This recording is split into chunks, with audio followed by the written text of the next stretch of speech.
भैया, जी। एक और क्वेश्चन है मेरा। आपके अभी देवलाली के प्रवचन और फलटन में आपने एक स्टोरी सुनाई थी कि वो चिड़िया और बाज वाली। हाँ हाँ। तो भैया उसमें मुझे भविता विता का कनेक्शन नहीं समझ में आया कि मतलब वो चिड़िया जैसे उड़ के भाज के ऊपर बैठ जाती है, तो हम्म। मतलब वो मरने के लिए बैठ जाती है या जब उतरेंगे तो चिड़िया आगे उतर जाएगी? ये सिर्फ कहने का एक वे था, वे ऑफ समझाने का तरीका था। क्या है, हम हर समय पर्याय से एक्सपेक्टेशन लेके चलते हैं। जैसे मैं रात में आपके तनु दीदी जी ने जो कहा था तो मैं तैयार था, लेकिन सुबह कुछ ऐसा योग बना, मेरे स्मरण से ही चला गया। आपके लगातार फोन आ रहे हैं, मेरे को विकल्प भी नहीं आया कि मैं उसको उठाऊं। अब इसका दोषी कौन है? अभी चाहो तो मैं रिग्रेट फील करके अपना समय आर्त ध्यान में लगाऊं, और मेरा इंटेंशन तो वैसा था नहीं, लेकिन ना चाहते हुए भी ये पर्याय ऐसा योगानुयोगी बनता गया। मैं अभी भी बस मंदिर की ओर ही निकलने वाला था, सुबह भी जल्दी मंदिर चला गया था, अभी भी बस पानी पी के पंडित जी साहब से चर्चा ही कर रहा था। लेकिन वस्तु का एक एक समय का परिणमन इतना सुव्यवस्थित सुंदर खचित है, ये हमें पहले दृढ़ श्रद्धा होना चाहिए। दरवाजा लगा दे भैया, भैया माफ कीजिए।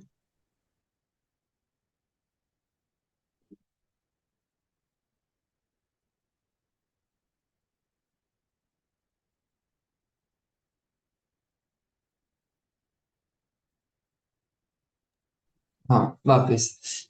हर पर्याय के पहले इतना दृढ़ विश्वास होना चाहिए, पर्याय गलत नहीं होती, पर्याय योग्य ही होती है। इसमें मैं भी शामिल हूँ। मेरे भूतकाल की एक भी पर्याय गलत नहीं हुई। आज भी जो हो रहा है वो गलत नहीं हो रहा है। आ, ये सिर्फ लॉजिक से या क्रमबद्ध पर्याय पढ़ के आप इंफॉर्मेटिव वे में समझ लो, इससे तो आपका दुख दूर ही नहीं होगा। आपको मालूम, हर पल ये पर्याय मूर्खता आपको बहुत हैरान करती है।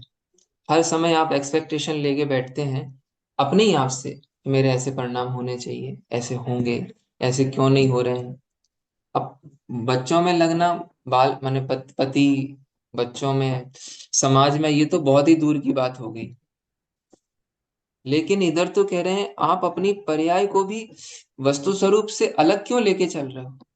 जब लोक में हर द्रव्य का परिणमन एक सेट मैकेनिज्म में चलता है, उनका एक अपना वे है, उत्पाद व्यय का एक अपना स्वरूप है, पर्याय का अपना एक त्रिकाल स्वरूप है, तो क्या हम अपने विकल्पों से उस स्वरूप को चेंज कर सकते हैं?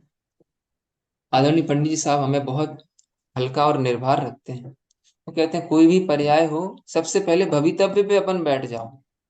इसको समझाने के लिए मैंने बाज और चिड़िया का उदाहरण दिया था। हम सबसे ही पहले भवितव्य पे बैठ जाएं। अगर हमारे केवली ने 10 भाव देखे हैं तो होंगे, 2 भाव देखे हैं तो होंगे। अगर केवली ने हमें इस समय, समझ लो, हमारे आर्त रौद्र परिणाम देखे हैं तो होंगे। आपको क्या कह दें, मिथ्या तो अनंतानुबंधी राग द्वेष होने का नाम नहीं है। मिथ्या तो अनंतानुबंधी होती हुई पर्याय में राग द्वेष करने का नाम। ऐसी क्यों हुई? ऐसी नहीं होनी चाहिए। एक एक पर्याय पर्याय में जो हमारे राग द्वेष के भाव दौड़ते हैं, इन्हें अनंतानुबंधी कहना चाहिए। तो इसका इतना ही भाव कहना था। आत्मा की समझ ये नहीं है कि आत्मा भगवान है। आत्मा की समझ इसका नाम है कि हर पर्याय योग्य होती है और मुझे करने का कोई प्रश्न ही नहीं है। मैं अकर्ता हूं, ये मेरा आत्म स्वभाव का सच्चा श्रद्धान है। मैंने पर्याय की स्वतंत्रता जानना ही आत्मा की अकर्ता पने को जानना है, और पर्याय की स्वतंत्रता ही सही मायनों में सम्यक्त्व का कारण बनती है। पर्याय की मूर्तता मिथ्यात्व है, तो पर्याय का सम्यक ज्ञान सम्यक्त्व है। ये उस प्रसंग से कहना था।